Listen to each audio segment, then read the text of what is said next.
Our minds are drawn to riddles, to the secrets whispered by time. We crave the thrill of unlocking hidden knowledge, deciphering ancient texts, and piecing together forgotten histories. But what if there was a mystery that refused to be solved? A puzzle that has defied the greatest minds for centuries. A code no one, not even modern AI, can crack. Imagine a book, bound in ancient vellum, its pages filled with intricate drawings of unknown plants, strange cosmic diagrams, and baffling scenes of human figures in surreal settings. A book written entirely in a language no human has ever understood. A script that tells no story we can comprehend. This isn't fiction. This is the Voynich manuscript, the world's most mysterious book. And today, on Cryptic Chronicles, we're diving deep into its enigma. Discovered in 1912 by Polish book dealer Wilfrid Voynich, this peculiar codex immediately became an enigma. It surfaced in an Italian Jesuit college library, seemingly out of nowhere, with no clear provenance. Before Voynich acquired it, its journey through history is almost as mysterious as its contents. We know it once belonged to Emperor Rudolf II of Bohemia in the late 16th century, who reportedly paid a hefty sum for it, believing it held the secrets to alchemy.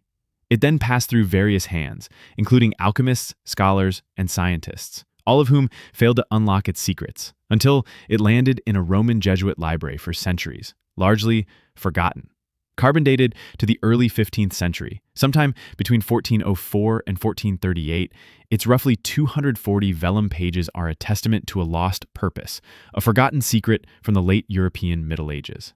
What makes it so bewildering isn't just its age, but its content.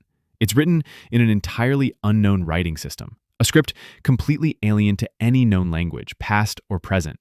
Every letter, every word, every paragraph is a riddle, a frustrating series of squiggles and loops that simply refuse to yield their meaning. The manuscript is typically divided into several sections, each more perplexing than the last. First, there's the botanical section. This comprises over half the book, depicting an astonishing array of plants. But here's the catch. The vast majority of these plants simply don't exist in our known world. Some have roots and leaves that defy biology. Others seem to combine features of multiple species, creating fantastical hybrids. Are they allegories, medicinal remedies from another dimension, or simply the wild imagination of an unknown artist? The sheer volume and consistency of these impossible flora suggest a deliberate system, yet one utterly divorced from our reality.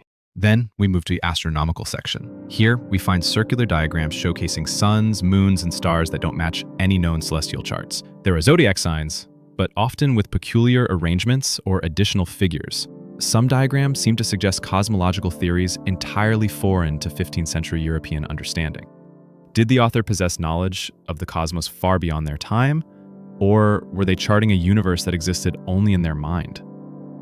The meticulous detail, despite its alien nature, suggests a profound understanding of whatever system it represents.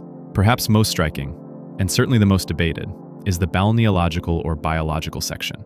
This segment is filled with illustrations of small, naked women, sometimes depicted with exaggerated bellies, bathing in intricate pools connected by elaborate, almost alien-looking plumbing systems. They often interact with unidentifiable objects or strange, bulbous structures. What rituals did these depict? Were they related to health, fertility, alchemy, or something far more esoteric and forgotten? The interpretations are endless and equally baffling, leaving us to wonder about the daily lives or even spiritual beliefs of its creators. We also find the cosmological section, with fold-out pages revealing even larger, more complex diagrams that resemble maps or cosmological charts, often with castles and seemingly volcanic formations. These intricate fold-outs alone speak to a level of craftsmanship and conceptual depth that makes a simple hoax harder to believe. And finally, the pharmaceutical section, with drawings of individual plant parts and what appear to be apothecary jars, further hinting at some kind of medicinal or alchemical purpose. Throughout all these sections, the same undecipherable script flows, relentless and mocking in its silence. So, after centuries of scrutiny, what is this book? The theories are as varied as they are wild, each attempting to impose some sense onto the beautiful chaos. The most cynical theory suggests it's an elaborate hoax, a brilliant forgery, created in the 15th century to deceive wealthy collectors, perhaps even a deliberate, intricate prank by a forgotten genius with too much time on their hands. Proponents of this theory point to the fact that no other text or known culture uses this script, suggesting it was invented purely for the deception.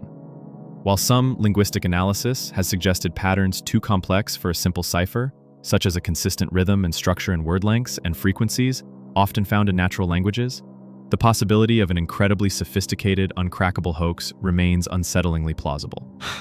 Imagine the dedication of someone creating a hundreds of pages long book of gibberish just to fool future generations. Then there's the idea of a genuine lost language. Perhaps it's a unique script from an unknown civilization, a forgotten dialect of a known language, or even a form of early universal language. Its statistical properties, like word lengths and frequencies, sometimes resemble those of real languages, lending weight to this theory. For example, some characters appear only at the beginning or end of words, similar to how prefixes and suffixes work. But if so, why has no Rosetta Stone emerged? No parallel text in a known language to give us a starting point? This is the core frustration for linguists and cryptographers alike. Some propose it's an alien text brought to Earth by visitors from another world, or even a book designed to be read by extraterrestrial intelligences. Given the bizarre, unidentifiable flora and celestial maps that defy earthly conventions, it's a tempting thought for those who look beyond earthly bounds for answers. The sheer uniqueness of its illustrations fuels this highly speculative but intriguing possibility. Others believe it's a medicinal text, a herbal manual with fantastical plants, or perhaps even an alchemical treatise filled with hidden formulas and recipes for eternal life or turning lead into gold.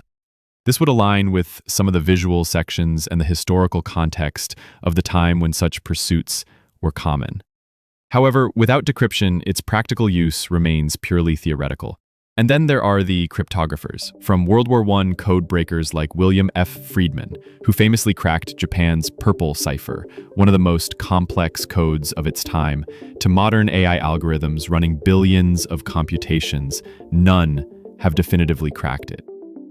Every proposed solution, from simple substitution ciphers to Latin anagrams to complex polyalphabetic systems, has ultimately failed to unlock its secrets, often collapsing under scrutiny, leaving the manuscript as frustratingly obscure as ever. It's too complex to be simple gibberish, yet too resistant to be a straightforward code. Its unique Zipfian distribution, a pattern common in natural languages, suggests it's not random, but rather follows rules we just haven't figured out. The Voynich manuscript remains one of history's most compelling and enduring mysteries. A phantom in parchment, a silent witness to a forgotten past. It stands as a testament to human ingenuity, whether as a masterpiece of cryptography, a magnificent deception, or a glimpse into a mind operating on a completely different plane of understanding. Its existence forces us to consider the limits of our knowledge. Can a secret truly be kept forever? Is this a puzzle designed to be unsolvable, or are we simply missing a fundamental key, a different way of thinking that was obvious to its creator, but lost to the sands of time? The very fact that it persists, baffling every new generation of scholars and tech, adds to its allure.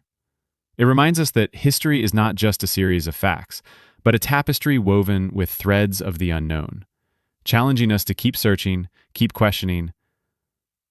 Is it a brilliant deception? A hidden truth waiting for its key? Or just a beautiful, meaningless eccentricity, created simply to exist? Its enduring mystery challenges our understanding of knowledge, communication, and the very limits of human decipherment.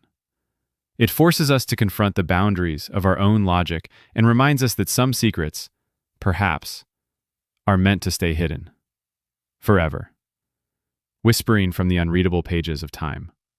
What do you think is the secret of the Voynich manuscript? Let us know your theories in the comments below. If you're fascinated by the unexplained, make sure to hit that like button and subscribe to Cryptic Chronicles for more dives into the secrets of our past.